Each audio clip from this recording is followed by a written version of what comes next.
दारू पीना पाप है, चिकन खाना पाप है क्योंकि उसमें जान है।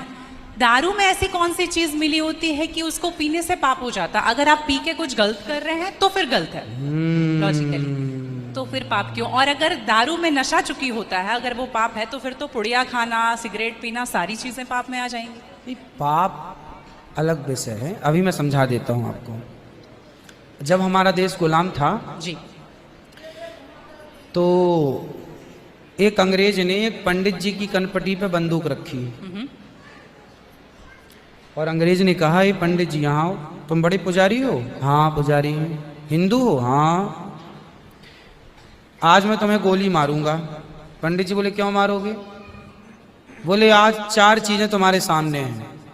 अंग्रेज ने 4 चीजें पंडित जी के सामने रखी। पहले, पराई स्त्री लाके रख दी, तुझे आज इसके संग रहना है। दूसरा, मांस रख दिया, आज तुझे मांस खाना है। और तीसरा, ढेर सारा सोना रख दिया। इतना सोना तो रोज भीख मांगता है ना, ले जा सोना। और चौथी, दारू रख दी, शराब। इन 4 में एक चीज तुझे लेनी पड़ेगी, नहीं लेगा तो गोली मारूंगा। बोल क्या लेता है? पंडित जी बोले, पराई औरत तो मैं नहीं देख सकता, मार दो गोली मुझे, पर मैं पराई स्त्री के, मेरी माँ बहन, मेरे संस्कार ऐसे हैं कि ये मेरी माँ बहन और बेटी है, ये मैं मर जाऊंगा पर चरित्र में दाग नहीं लगने दूंगा, तो ये स्त्री तो मैं नहीं ले सकता।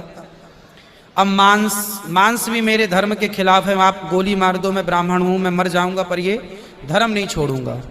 और रहा ये सोना भी नहीं लूंगा, क्योंकि मैं भीख इसलिए बेईमानी करता तो भीख क्यों मांगता? मैं ईमानदारी से भीख मांग के खा सकता हूं, बेईमानी का करोड़ों नहीं ले सकता, इसलिए सोना भी नहीं लूंगा। हाँ, पंडित जी को लगा ये तो पानी है, दारू शराब, उनको दारू पानी लगा, ये तो पानी है। पंडित जी को बेचारों को पता नहीं था कि दारू का क्या मजा है। अब उनको लगा ये पानी है, पिएंगे निकल जाएगी। पानी समझ के पंडित जी ने बोला कि चलो गोली कनपटी में बंदूक रखा है, चलो पी लेते हैं, अभी निकल जाएगी शाम तक।